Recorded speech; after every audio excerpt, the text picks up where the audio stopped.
balade en Grèce aujourd'hui, une destination qui fait vraiment rêver, Thierry.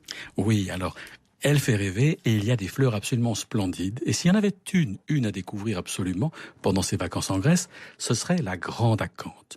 Acanthe mollis. Elle est vénérée pour son feuillage planturé, vous savez, ces très grosses feuilles vertes très brillantes, ce feuillage qui persiste en hiver, et pour ses immenses hampes florales d'été, des fleurs où le rose joue avec l'acajou, le blanc et le vert nacré. Alors, en France, on la bichonne dans les jardins, on y fait très attention. En Grèce, on la trouve tout simplement au pied des vieux murs et surtout dans la nature, les clairières et les lisières des bois. Et aussi sur les chapiteaux corinthiens. Bien sûr, parce que les sculpteurs grecs s'en sont inspirés comme motif, et pas que sur les chapiteaux, pensez à la célèbre sculpture des danseuses de Delphes. Depuis, la feuille d'acanthe est une source d'inspiration dans l'art. Revenons un peu au jardin, Thierry. Si je veux rapporter de Grèce un jeune plant d'acanthe, je peux le cultiver comment ? Alors, tout tient en 3 points.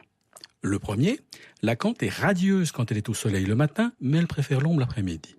Le second, c'est qu'il ne faut jamais couper ses racines en bêchant autour d'elle, car chaque petit bout de racine brisée donne une nouvelle acanthe qui gêne le pied initial, et tout devient fouillassou, voire envahissant. Bon, si c'est fouillassou, là, Ouais, ça marche. Il faut mieux éviter.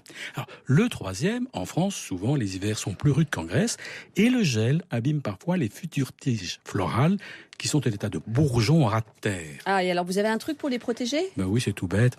Au début de l'hiver, je glisse entre les grandes feuilles persistantes de l'acanthe de petites feuilles sèches qui ne pourrissent pas, du tilleul, la fougère. Ce matelas isolant protège la souche et j'ai une jolie floraison presque tous les ans. Alors, si je suis vos conseils, Oui, comment vais-je faire pour transporter mon plant d'agacanthe en avion ? D'acanthe, pardon, oui, d'acanthe. C'est pas évident, comment je fais ? Peut-être Alors, juste des graines, non ? Mais c'est une très bonne idée, Laetitia. Ces graines, c'est léger, ça passe très bien à l'avion. Vous les sèmerez dehors, sans soin, immédiatement. Elles germeront après l'hiver. Encore une autre chose à nous dire sur la Grèce et ses acanthes, Thierry ? Oui, il existe une autre acanthe grecque sauvage, plus rare, plus petite. Elle a un feuillage et des fleurs qui piquent beaucoup, mais elle est ravissante. Et elle fleurit tous les ans, même après le pire des hivers. Son nom latin est Acanthus spinosus. Acanthus spinosus. C'est cela. Et elle a été une source d'inspiration aussi ? Oui, dans la mythologie. Acanthe est une nymphe d'une beauté farouche et troublante qui inspire à Apollon la plus intense des passions. Pour échapper à la convoitise de ce dieu fripon qui a la main un peu baladeuse, elle le griffe au visage, si fort qu'Apollon, furieux, la transforme sur le champ en une fleur altière mais piquante, Acanthus spinosus. Alors moi j'en ai une dans mon jardin qui vient de Grèce, j'en suis très fier.